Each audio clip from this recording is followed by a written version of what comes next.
श्री गणेशाय नमः। श्री जगदम्बा दुर्गा दैवीय नमः।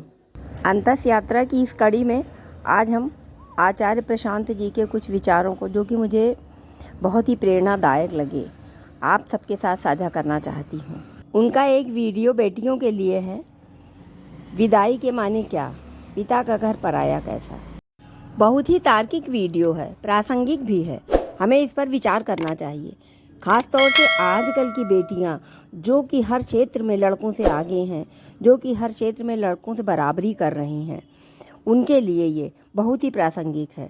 और पढ़े लिखे माँ बाप के लिए भी उतना ही प्रासंगिक है कि हम इतना आगे बढ़ गए हैं, इतना हम वैज्ञानिक दृष्टिकोण से, आधुनिकता के दृष्टिकोण से, लेकिन जब बेटी की बात आती है या जब हमारे घर बेटी पैदा होती है तो हम तभी से उसके विवाह के सपने संजोने लगते हैं और उसके लिए दहेज आदि का प्रबंध करने लगते हैं, कुछ पैसे जुटाने लगते हैं। बहुत से मिडिल क्लास के माँ बाप तो जब से बेटी पैदा होती है तब से कुछ थोड़ा थोड़ा करके धन इकट्ठा करने लगते हैं। ये कितनी दयनीय स्थिति है कि आज हम अपने शौक़ ना पूरे करके, बेटियों के शौक़ ना पूरे करके हम दहेज के लिए पैसा जुटाने लगें। आज के आधुनिक युग में तो ये बहुत ही अप्रासंगिक है, लेकिन फिर भी लोग ये करते चले आ रहे हैं।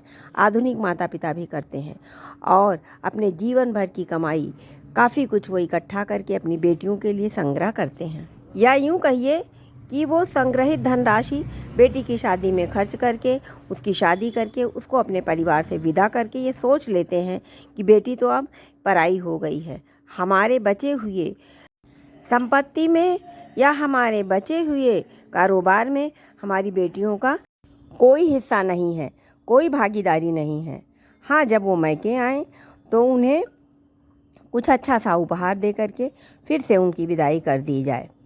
सरकार ने कानून बनाया है कि हाँ, पिता के घर में बेटी का भी हिस्सा है, परंतु वो कानून हमारे भारतीय परिवारों में कहाँ इम्प्लीमेंट होता है।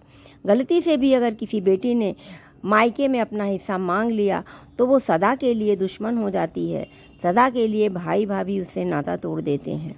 ऐसा क्या है हमारे समाज में जो बेटियों को इस तरह से रखा जाता है? ये प्रश्न चिन्ह मेरे मन में बचपन से ही रहा है। और साथ ही एक बात और कि जब लड़की के माँ बाप बीमार होते हैं या लड़की के माँ बाप को कोई ज़रूरत होती है तो बेटियां नहीं कर सकती। क्यों नहीं कर सकती? बेटियों के ससुराल वाले या उनके पति उनको करने नहीं देते हैं। वो सिर्फ अपने ससुराल वालों का करने के लिए ही बाध्य होती हैं। क्यों? आखिर क्यों? शादी करके ससुराल वाले बेटी को अपनी प्रॉपर्टी क्यों समझने लगते हैं कि बहुएं ससुराल की प्रॉपर्टी हो गई, या पति उनको अपनी प्रॉपर्टी क्यों समझने लगता है? अब तक तो ये बहुत चलता था, लेकिन आजकल लड़कियां इसके लिए कुछ कदम उठा रही हैं, जिससे तलाक के केसेस आदि बढ़ते जा रहे हैं। इस पुरुष प्रधान समाज में पुरुषों का ईगो हर्ट हो रहा है, इस तरह से भी तलाक के केसेस बढ़ते जा रहे हैं।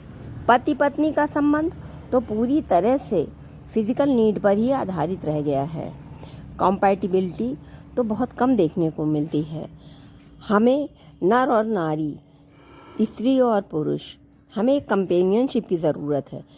हमारी बॉलीवुड की फिल्मों में भी बेटी की विदाई को काफ़ी कैश कराया जाता है। दर्शक भावुक हो जाते हैं और एक से एक अच्छे गाने इस पर बने हुए हैं।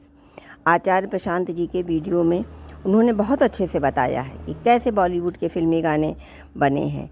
क्यों? क्या बेटी घर से विदा हो रही है तो रोने का विषय है? नहीं, रोने का विषय नहीं है। उसको एक कंपेनियन मिल रहा है, लाइफ पार्टनर मिल रहा है, जिसके साथ वो हंसी खुशी अपना जीवन बिताए और जब वो चाहे अपने माँ बाप के पास आ सके। आजकल तो बेटियां वैसे भी जॉब पे हैं, लड़के भी जॉब पे हैं, तो दोनों ही दूर दूर रहते हैं, तो किसी एक के घर रहने का प्रश्न ही नहीं उठता। लेकिन फिर भी ससुराल वालों के प्रति उसके दायित्व को प्राथमिकता दी जाती है। मायके वालों को वो अपनी मर्जी से ज़्यादा कुछ नहीं कर सकती है। वो अपना मन क्यों मार लेती है? अगर वास्तव में उसका मन है अपने मायके वालों का करने का और वो समर्थ है तो अपना मन क्यों समझा लेती है? अपने मन को क्यों समझा लेती है कि भाई हैं, भाई करेंगे, या भाभियाँ करेंगी जो कि दूसरे परिवार से आई हैं, जिसने तो उन माँ का दूध नहीं पिया है ना। माँ का दूध तो हमने पिया है, कर्ज तो हमारे ऊपर होता है।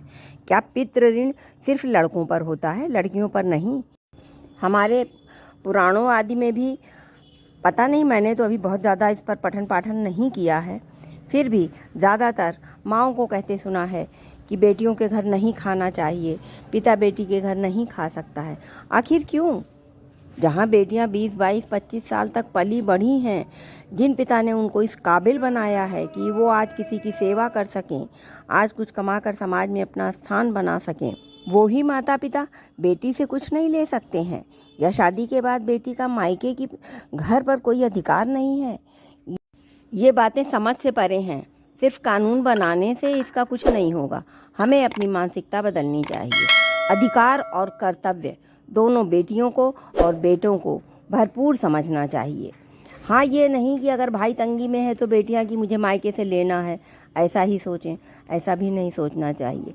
किसी भी चीज़ का दुरुपयोग नहीं होना चाहिए। शायद मैं जो कहना चाह रही हूँ वो बहुत अच्छी तरीके से कह नहीं पा रही हूँ। मेरे मन के अंदर का आक्रोश बचपन से ही था, लेकिन मैं भी समाज की घिसी पिटी लकीरों पर मैंने भी अपना जीवन निर्वाह किया है। पहले जब लड़कियां जॉब नहीं करती थीं तो घर की व्यवस्था संभालती थीं, सारा घर देखती थीं, बच्चों को देखती थीं, सब कुछ देखती थीं, लेकिन उनकी कोई वैल्यू नहीं होती थी।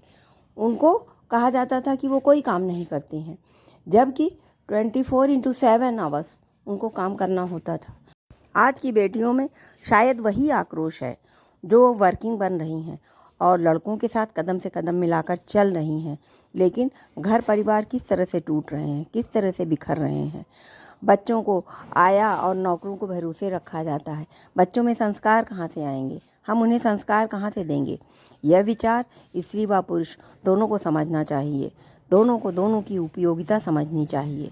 मायके वाले, ससुराल वाले, इन सब में कोई भेद ना करके जहाँ ज़रूरत हो हमें अधिकारों और अपने कर्तव्यों का पालन करना चाहिए।